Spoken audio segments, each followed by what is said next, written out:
Greater Hyderabad elections plan ఏంటి CM sir? Greater Hyderabad municipal corporation ఎన్నికలు త్వరలోనే జరగనున్నాయి. ఇప్పటికే పాలక మండలి కూడా రద్దయింది. ప్రత్యేక అధికారి పాలనలోకి కార్పొరేషన్ వెళ్లిపోయింది. దీంతో త్వరలోనే ఎన్నికలు జరగనున్నాయి. అయితే పట్టణ ప్రాంతాల్లో బీఆర్ఎస్ కు ఉన్న హవా, ముఖ్యంగా హైదరాబాద్ చుట్టుపక్కల ఉన్న బీఆర్ఎస్ ప్రభావం వంటి వాటిని అంచనా వేసుకున్న కాంగ్రెస్ పార్టీ దానికి చెక్ పెట్టేలా వ్యూహాత్మక అడుగులు వేస్తోంది. ముఖ్యంగా సీఎం రేవంత్ రెడ్డి చాలా జాగ్రత్తలు పాటిస్తున్నారు. ఇటీవల మైత్రివనంలో దివంగత సీఎం ఎన్టీఆర్ విగ్రహాన్ని సీఎం రేవంత్ రెడ్డి ఆవిష్కరించారు. అయితే ఏది కూడా ఊరికనే చేయరన్న వాదన రాజకీయాల్లో వినిపిస్తోంది. అలానే రేవంత్ రెడ్డి ఈ విషయంలోనూ ఒకవైపు ఎన్టీఆర్ పై అభిమానం చాటుతూనే మరోవైపు రాజకీయంగా తనకు కలిసి వచ్చే అంశాలను ఆయన పరిశీలన చేసుకుని దాని ప్రకారం ముందుకు సాగుతున్నారు అన్న చర్చ సాగుతోంది.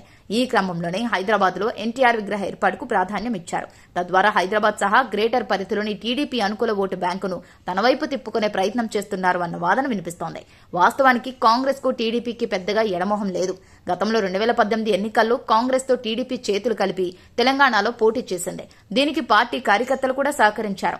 ఇలానే ఇప్పుడు కూడా తమకు సహకరిస్తారన్న భావన సీఎం రేవంత్ రెడ్డిలో కనిపిస్తోంది. అందుకే ఆయన ఎన్టీఆర్ విగ్రహ ఏర్పాటును సంపూర్ణంగా సమర్థించుకున్నారు. గ్రేటర్ పరిధిలో చాలా వరకు మాస్ ఓటర్లు ఉన్నారు. పైగా సినీ, పారిశ్రామిక రంగాలకు చెందిన ఓట్లు కూడా ఉన్నాయి. వీరికి ఎన్టీఆర్ తో ప్రత్యేక అనుబంధం ఉంది. హైదరాబాద్ ను డెవలప్ చేశారన్న కారణం ఒకటైతే సినీ రంగానికి చెందిన నాయకుడిగా ఎన్టీఆర్ ను చూస్తారు. ఇవన్నీ కూడా రేవంత్ అంచనా వేసుకున్నట్టు తెలుస్తోంది.